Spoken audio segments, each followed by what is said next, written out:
Dans l'obscurité d'une salle d'audience, loin des caméras, se joue le destin d'un homme.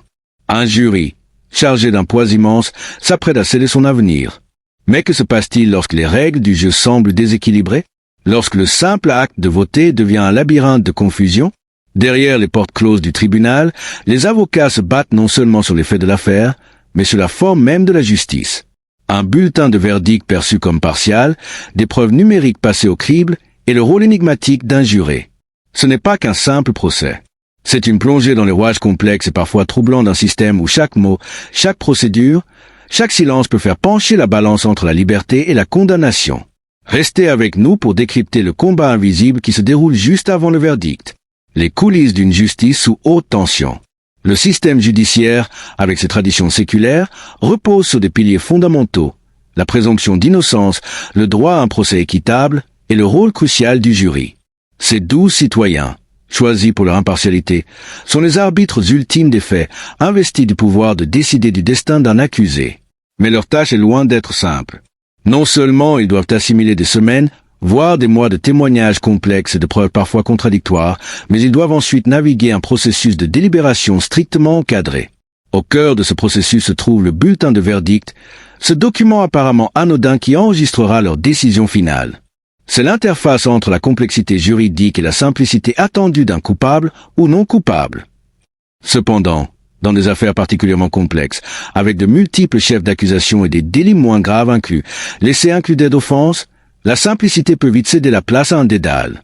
Nous allons nous plonger dans les coulisses d'un procès où cette interface a créé une tension palpable.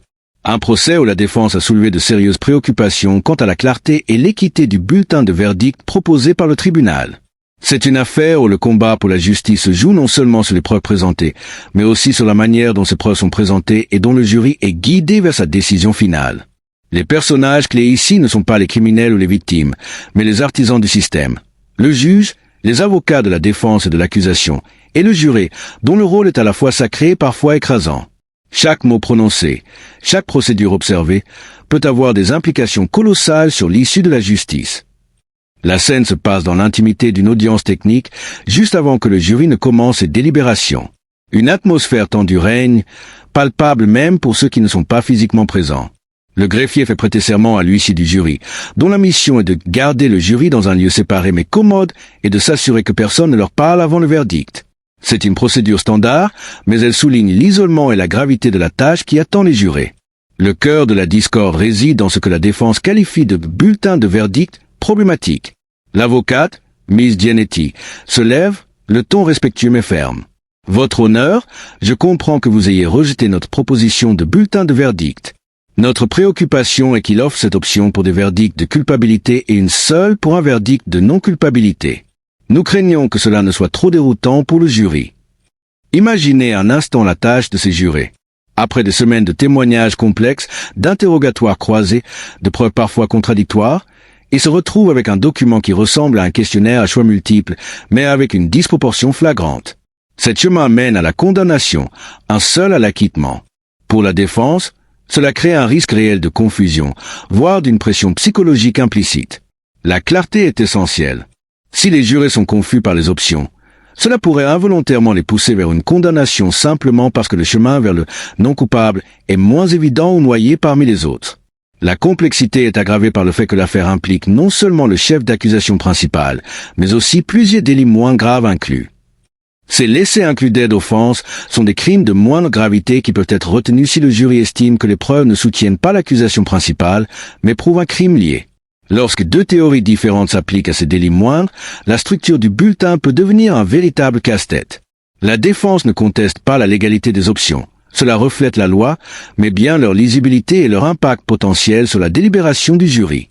Cela rend les choses très confuses, insiste l'avocate, et c'est pourquoi nous pensons qu'il est indispensable d'avoir des options de non-culpabilité pour chacun des chefs d'accusation, y compris les délits moindres. La défense n'a pas pu étayer sa proposition par une jurisprudence spécifique, soulignant que ce type de situation n'est pas fréquemment abordé dans les précédents légaux, ce qui rend la décision du juge d'autant plus délicate et potentiellement sujette à appel. Le juge, visiblement conscient de la difficulté, réserve les droits de la défense, reconnaissant leur objection. Ce débat sur le bulletin de verdict est plus qu'une simple querelle procédurale. C'est un reflet de la bataille fondamentale pour un procès équitable.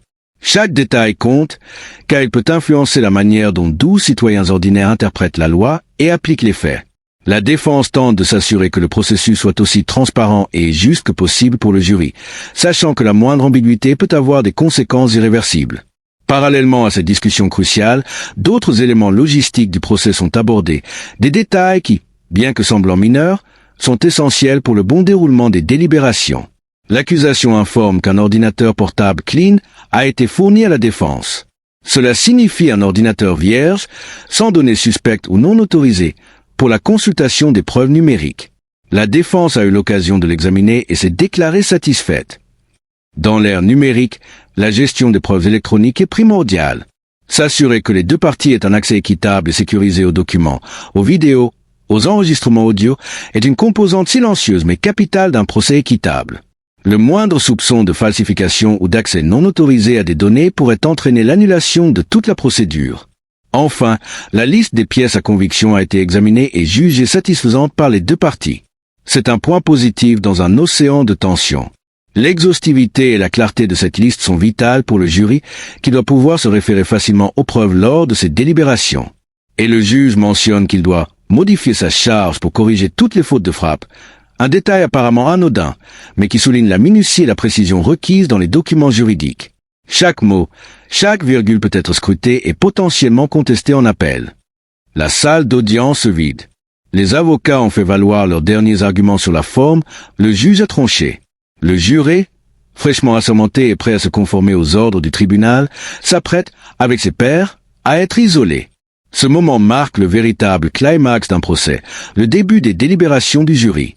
C'est une phase de mystère et d'attente.